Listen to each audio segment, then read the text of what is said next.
Hello, all of my Sippy Bears. My name is Chronically Blue. Welcome back to Crash Bandicoot Warped, or continuing the Crash Bandicoot Marathon.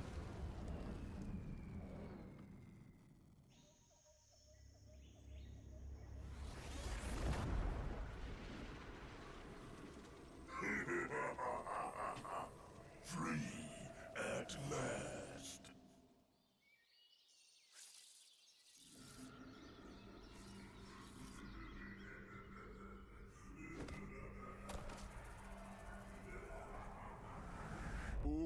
Uka is free? No, it cannot be. Evil, great evil has come.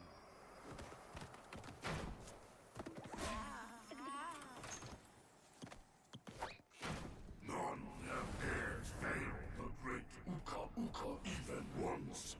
But you, Cortex, you have failed me twice. Great Uka! It was that infernal Bandicoot. From deep inside my deadly prison, I sent you simple instructions to follow. But you lost the gems, you lost the crystals, and I have lost my patience. There is now no other power source left on this planet. I know we've had a few unfortunate setbacks. And failed.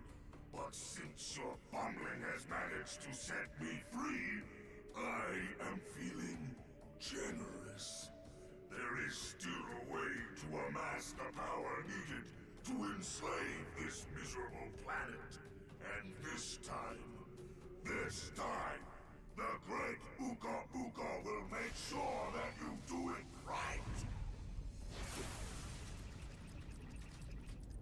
After many eons, my evil twin brother, Uka, has been freed from his underground prison. Long ago, I locked him there to protect the world from his malice. Now, free once again, he must be stopped.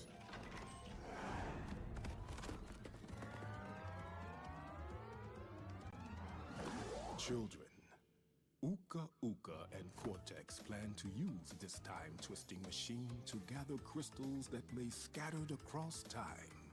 I have brought you here to recover the crystals before they do. To open the time portal, simply stand on a button and then jump into the portal. Good luck. Uka needs some chapstick. That's all I'm going to say about that. But right from the get-go, we can go ahead and interact with Coco.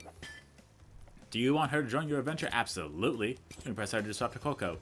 Yes, they made us that for a large majority of the levels, you can absolutely just play as Coco if you really want to. And as you know, I did a lot better with Coco than I did with Crash on the first level. But we're going to go ahead and start this with Toad Village.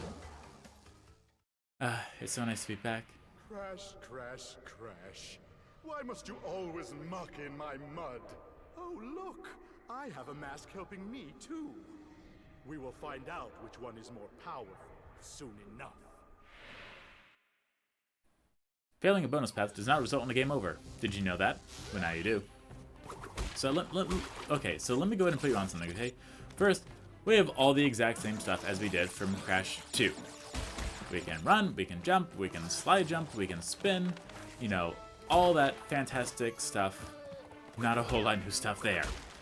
But every time that we beat a boss, we will be getting a new power-up, and that new power will either be something really good, or something really dumb that is super situational that we're not going to use a whole lot. And obviously, there's the case that could be made that, hey, some of the power-ups that are used can be used multiple times, but just because you can use it multiple times doesn't mean that you really need to. You know what I mean? No? Okay, that's fine. But I will say one thing, and that is that it's something that has been plaguing me for quite a while. I know. I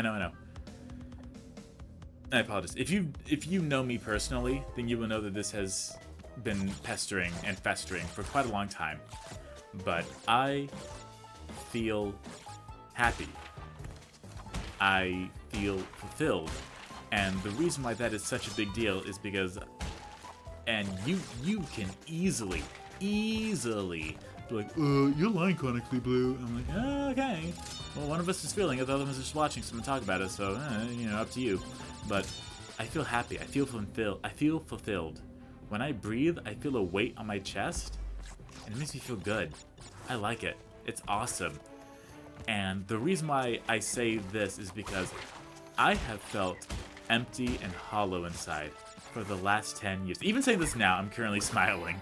And it's honestly the greatest feeling I've ever felt before.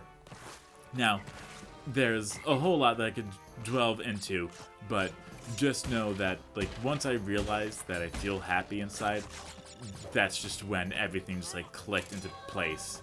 Like, I've been tired, and that's how, like, I felt for so long. When anyone asked me how I was doing, it's like, oh, you know, I feel tired. You know, I'm doing okay. I'm tired. I'm fine, I guess. Now that I know, I feel happy, and it is insane. I am just like all smiles all the time, and it is so weird. And I know it probably doesn't make sense because, you know, happy is something that like most normal people feel. I like to assume, like in any book or in a movie where it's like, oh, their chest filled with warmth, or it felt like Christmas morning, or they just feel happy. I haven't felt that. Okay, so I was quite literally just feeling empty and numb for the last 10 years. And it was the worst. And to suddenly feel so happy, it is fantastic. And I know it's not a fluke. I thought it was a fluke a little bit. I had a little bit of doubt, and it's like, this might be a fluke. And then nope, I woke up the next day and I was the exact same. I'm like, this is fantastic. No wonder everyone's like, have you tried being happy? I'm like, well, you know, it might help if I knew what the heck that felt like, you know? So it just feels fantastic. If you breathe and you don't feel a weight in your chest, in fact, if you breathe and you just feel hollow, like you take a deep breath and you're just like, I don't like anything, like stuff isn't great, but like you mentally like stuff, but you don't feel like you like it, that's how you know, okay, something's going on here, like something's not right here. When you breathe and you feel like you are in a Zyrtec commercial, yes, Zyrtec, that's exactly just what I'm going for here, it is fantastic, because I have not felt this way for the last 10 years. And I sent a little poem. Yeah, I know, I sent a poem, of course I did, because that's the only way I knew how to like describe it to like my family members. When I sent it to a family member, they're like, no, I know exactly what you're talking about. I felt that way for 8 years, and I completely understand what you are talking about. I completely understand it, and all I can say is I'm very happy for you that you were able to have gotten to that point, and it is the greatest thing ever. It really is. So, imagine you having a bad day, okay? Let me put it like this. Imagine you having a bad day, and you're just like, man, everything is bad, there's nothing good, and everything is just lackluster, okay? Imagine that. Times 7 days a week. Times how many weeks there are in a year. Times so many years, okay? Imagine dealing with that for so long. It is exhausting. It is mind-numbing. You just completely alienate the potential of something good happening. And oh, dang it. Well, maybe it'll come back. Maybe it'll come back. That or we could die. One of the two, honestly. I'm fine with either. Because I know we have a lot of Aku-Aku, so I'm pretty sure that we could die and just be completely fine. But the point is that that's how I felt for the last 10 years. I didn't know that normal people just like breathed and they felt like, wow, I like being alive. Like, did you realize that was possible? Like, I'm fully aware that I have like credit card payments and bills and this, that, and the other, but like, it's a wonderful life. And like, the smile that I have cannot like go away. It is so insane. It really is. I like, sometimes I'm like, okay, you're gonna think that I'm on something, okay, but like, honestly, it's just a really good feeling. And it is so weird. And I say this not as someone that, like, does stuff, okay?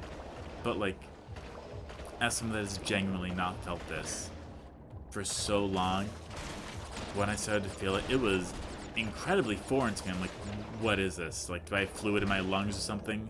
I was genuinely like, oh, there might be something going on here. I might need to see a doctor. I was like, no, like, that's how you're supposed to feel. I'm like, well, I like it. Let's do it again. Okay. I apologize. I know that I've been talking about it for like the last 7 or so minutes, and I do apologize for that. Yeah, thank you guys. We don't need to see you doing your epic dance. But here, we actually have a Coco original level. That's right, this level can only be entered by Coco. So if you're playing as Crash, Coco will come in, stomp on Crash, and just be like, ah, this is my turn. Okay? You had enough time just being like the Macho Man or whatever. You know, the Macho Man that got like a C on the spelling test. Which honestly, that was me. Okay, in first grade, I didn't know how to spell animal. So, like, we had a gigantic little... Oh no, I missed one. That's okay. We can die. Yeah, that was violent. My goodness. We had a little spelling book, and the teacher had us highlight the words that like we were learning that week. Again, this was first grade, and the word that was coming up was animal, and I missed that one. My goodness. I couldn't remember how to spell it, so I used the little spelling book that we had in our desk, which it was just text on white paper, and like that was it. It didn't like, it wasn't like the letters individually like, spaced out with a hyphen. No, it was just like the word animal, apple, amazing. You know, a bunch of like stupid stuff that you're like, really? Okay, cool. And like it's so easy to like realize that like looking back, but like, you know, ooh, we went the wrong way. That's okay. We got the life, but we did not actually get the life, and that's okay. So I had the spelling book in my desk, and what happened was during the test, I just pulled it out and like looked at it. I'm like, oh, that's how you spell it. And the teacher caught me, because of course she did. Because, you know, first graders, like, we barely know how to think, okay? In first grade, it's like, I don't know, I just do stuff, and my brain says to do it, and I think it's a good idea. And you're just like, really? Really? That's how you're doing stuff? In first grade, it's like, yeah. It's like, okay, well, you know, I guess that's why you're learning. So, you know, let's hope you're learning. Hopefully. Up here, in order to get these three, there we go. And, ding dang dang it. It's a huge comment, obviously I got a 0 on the test, and the thing was that my mom was having like a really bad day that day. For some reason, I don't know why, but she was having like a really bad day. I'm like, Mom, I got something to tell you about like my spelling test. She goes, as long as you try, that's what matters. I'm like, I cheated on the spelling test. She goes, what? Come on, you're better than that. I'm like, I know, I'm sorry. And that was it. And it's like such a unique memory that my brain just said, you know, this is vital. Let's remember this. Let's remember to like not cheat on anything ever. Like it's better to like get an F and try than to like get a 0 because you just absolutely gave up. And like that kind of stuck with me. Like then I just like never cheated, except for on one thing, which I'd rather not discuss, but I still did pretty alright. So, yeah. That's about the entire little section of that. But we did get all the boxes, which is pretty good. I will say that for this for Crash 3, what they do is they significantly shrink down the length of the levels in order to make them very bite-sized, and there's a good reason for that too. It's because of the relics. Now you may be wondering what the heck is a relic. You know, let's assume you skipped my Crash 2 finale video. Okay, let's assume that. So relics are the things on the very right corner where you see it as like sapphire. Uka Uka and Cortex want Tiny get crystals and bring them to big Colosseum in Rome. Crash! Leave them for Tiny or Crash get crushed! Alright then. So we can unlock a new path by getting a gem elsewhere. Now obviously that gem is completely unnecessary for getting the boxes, so we're going to be quite alright here. But with the time relics, you're going to be very hard pressed to be able to get them in a way that is like functional. And what I mean by that is you can get the sapphire relics, which are the blue ones, of course, because why wouldn't they be? And you are, if you try hard enough, you can get them as is. Although for some levels, you can try to go for the platinum or the gold. If you get five sapphire relics, one, it will not increase the percentage of your game completion rate, but it will get you a little platform in the center of the stage. But not the stage, but like in the hub world. And the reason for that is because for every sapphire relic that you unlock, it will unlock an additional little like either a level entirely or just a little shortcut, very similar to Crash 2. However, if you go through and get the gold relic for every single level, including the bonus levels, yes, I know it's very annoying, but just stay with me here. If you go through and do that, then what will happen is we will increase the percentage rate to be exactly 100%. Or 101 or 102, really depends. But either way, you know what I mean. It's required for like the full like completion amount, so you can be like, yay, I did it! The sapphire is really just like, hey, look at me, I can breathe air. And it's like, really? Really? Cool, I guess. The gold are the ones where it's a little tighter and you have to run, which is a power-up that we only get at the very end of the game. Once we're able to run, then we can go after like the gold ones and try our very best in order to get everything good and going. But there is the potential of a platinum relic. What is a platinum relic, I hear you ask? Well, I'm so glad you asked because I know that you really don't care, but you just want me to ask anyway. The platinum relic is the relic where you memorize just everything. Like, you memorize all the different boxes, you memorize the enemy placements, you run, you don't stop running, you hit all the different little time boxes that we hit in the Crash 2 finale, where the time boxes, they turn all the question mark boxes into yellow boxes with red numbers on them, and they freeze the timer. Also, we can spin through this grass in order to like make it a little bit better for us. Just like a little tidbit there. Now, if you're like going through everything, then it really doesn't matter, but c'est la vie. Which I really wish I remember what the heck that means. I don't think, I know it's French, because it was in a Tom and Jerry cartoon. And isn't that so weird that I know that? Like, not the fact that, oh, it's from a Tom and Jerry cartoon, but like, I know c'est la vie, which I want to say is French from a Tom and Jerry cartoon, which I want to say like, see you again, is what I'm guessing it is. It's either that or like, have a good trip. Something along the lines of that. But then again, I'm only taking Duolingo for Mandarin. And I just remembered, I gotta really do that Duolingo lesson. My goodness, like, I just remembered that I have not done it yet. So I really gotta do that. I want to keep my streak. I'm at like 24 days in it. Oh no! That's okay, we're doing alright. Because again, there wasn't a whole lot of boxes over here, like, to begin with, so I think we'll be fine. I think I was just like taking my time a little bit. So, let's get that. And I want to say that the Tyrannosaurus Rex, if he breaks boxes, then it doesn't really count. That's what I want to say anyway. Whether or not that's true, I have no idea. So I'm going to assume it's true. But if they made that false, then that is a great change from the previous Crash 3 game. Like the original, you know? I'm just going through here, having myself a little fun time. And as long as you slide jump, you're going to be quite alright. You're going to be able to get yourself a pretty good distance ahead of what you need to be. So you will be quite alright. We almost had it.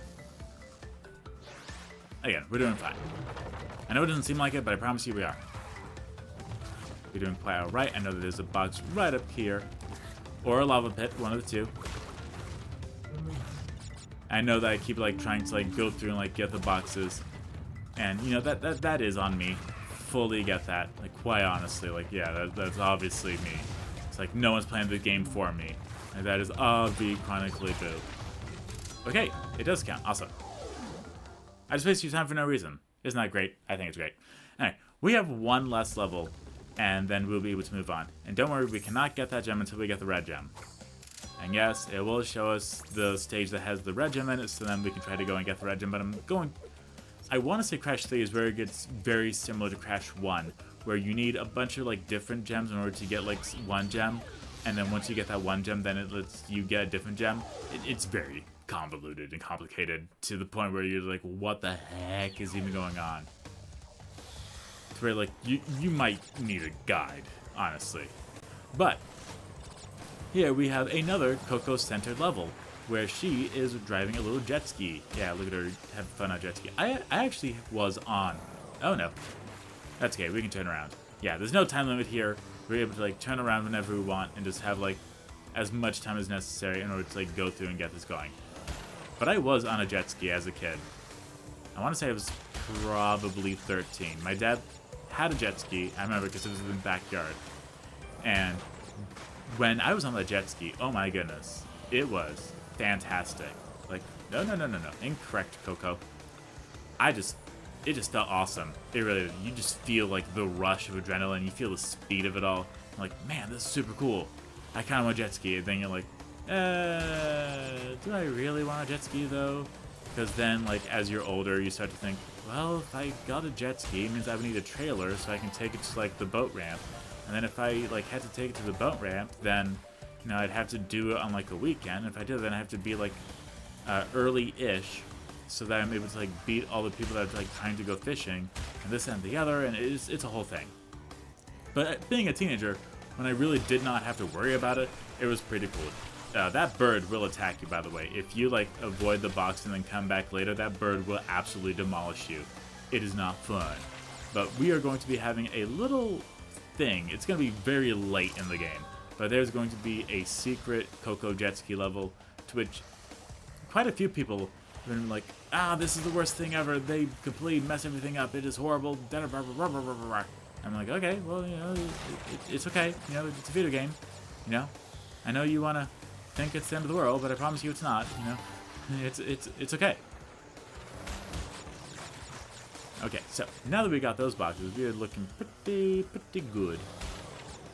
Nice, got those boxes. And the great thing is, like, in the jet ski levels, there are very few levels where once you make a jump, you can't redo it. And that's something that I really enjoy. Because there's a lot of Crash levels where it's like, oh, look, you made the jump, but you missed it. Whoopsie. Now you gotta redo the level and or die. And I'm like, you know, I'd rather not, honestly. So just being able to, like, go through and, like, retrace my steps in the Coco jet ski levels, pretty awesome. I really enjoy it. Really nice little attention to detail that they did there. Makes me very happy. Now, once we go and get all 5 crystals of the level, it means we have to automatically fight the boss. Very much similar to Crash 2, as you remember. So, it is time for us to go ahead and face Tiny Tiger. Which means that Crash has to take all the credit for the work because, yeah. Coco stole the pretty crystals. Tiny, take them back in Gladiator Arena. Okay then.